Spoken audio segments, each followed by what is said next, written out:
Okay, I am now bringing in my guest. I'm so happy that he's here with me. Oh, vegan pro wrestler, Austin Aries. How the heck are you today? Good, Elizabeth. With no further ado, I promised you we would get to it. So Here it is. we've got lots to talk about.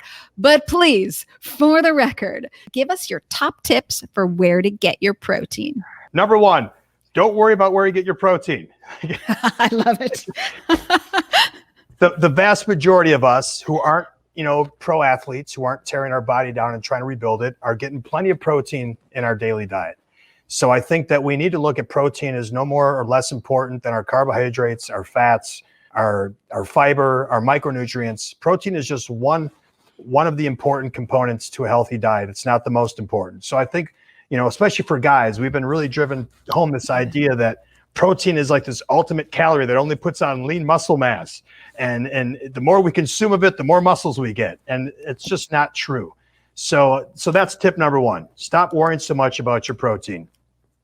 Number two, little amounts of protein in a bunch of foods add up to adequate amounts of protein. So you don't have to get 20 grams of protein from one source, like a dead carcass. So if you can get 3 here, 5 here, 6 here, before you know it, you've got your 20.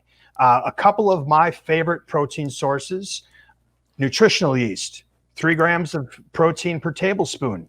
You put 3 tablespoons on your pasta, you just add an extra 9 or 10 grams of protein. Whole hemp seeds, the same, 3 tablespoons of whole hemp seeds, 10 grams of protein. So, you start looking for these little sources that you can add to your dishes. Before you know it, you're hitting your 20, your 25 grams, which is more than enough for anybody per meal. All right, next. Don't worry about complete protein sources. We hear a lot about, oh, it's not a complete protein. I had this argument once with a bodybuilder. He was going back and forth. Yeah, but bro, it's not a complete protein. It doesn't matter unless you're only eating the same protein source day in and day out. Your body breaks down proteins. And I like to say they make like a little amino acid soup. And then as it needs these proteins to build your muscles, it takes what it needs and it builds the blocks. So as long as you're eating variety, you're going to have complete protein. So don't worry about it coming as a complete protein from one source. Just make sure you're eating a bunch of different sources of protein and you'll be fine. Next, don't be afraid of supplements.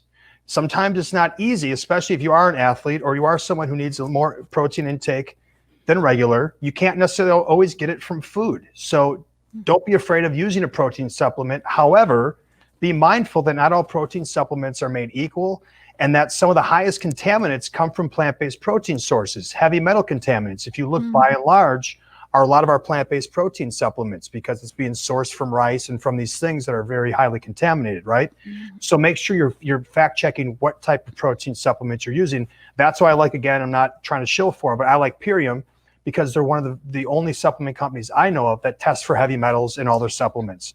So that gives me some peace of mind to know that I'm not digesting a bunch of toxins with my protein.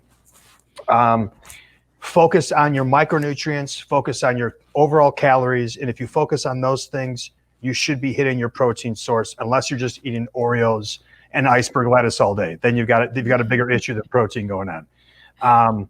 One of my favorites too, again, I'm gluten-free, so I don't eat regular pasta, but I eat chickpea and lentil pasta, which has about 3 times the amount of protein as your normal pasta and less carbohydrates and more fiber. And really not a noticeable difference in taste at all. So I encourage everybody, that's an easy switch that all of a sudden you're going to, 2-3-fold your protein in your pasta meal by just making that change. And then the last one I had is, don't ask other people where they get their protein. Just stop asking people where they get their protein from. Get it from food. Yes, Get it from food. Yeah. Stop asking. It's annoying. Eat. Just eat. Yes. I'll add a couple of things to that.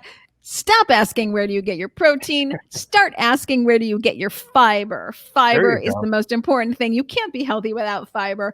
I'll say if you want something protein packed, go to ElysabethAlfano.com recipes, click on breakfast, and here is my power breakfast bowl. Tofu, hemp seeds, raw oats, a tablespoon of date syrup, and any fresh berries I have around the house or any fresh fruit or whatever. That's going to give me like 17 to 20, depending on how much hemp seeds I put in. Hemp seeds. Oh, how I love you. Lots of fiber, lots of protein. I will say raw oats. Oats have protein. Like, this is ridiculous because we grow all of our crops that have protein and fiber. Do we give these crops to people for food? We give them to animals. Tick tock, tick tock. They need water. They need land. They need time. And they got to cut down more trees. Got to make more grain to give to people. No, we're still giving them to animals. Ridiculous. Grains have protein and fiber. Eat your grains. I also like seitan, which I know is not going to be for you, Austin, because I used to love it a lot. Yeah, I used to love a lot of it. Too much of it, actually. That's why I've had to. That's how you cut down seitan. And tempeh. Oh, the original like fermented soybean tempeh. I love that. I got all my spices. I make it taste like meat, and I rock on. So, and I'll make a little mention here too. Like, guys, don't be afraid of soy. I know this is ridiculous. It's not going to give you big boobs. It's not going to raise your estrogen levels. If that was the case, I'd probably have some 36 double Ds at this point in my life. I've eaten a lot of soy, and I'm still very manly. But again, be mindful of what soy source. Overly processed soy byproducts, not as good for you. Get some sprouted organic soy if you're going to use your tempeh or your tofu, and you'll be just fine.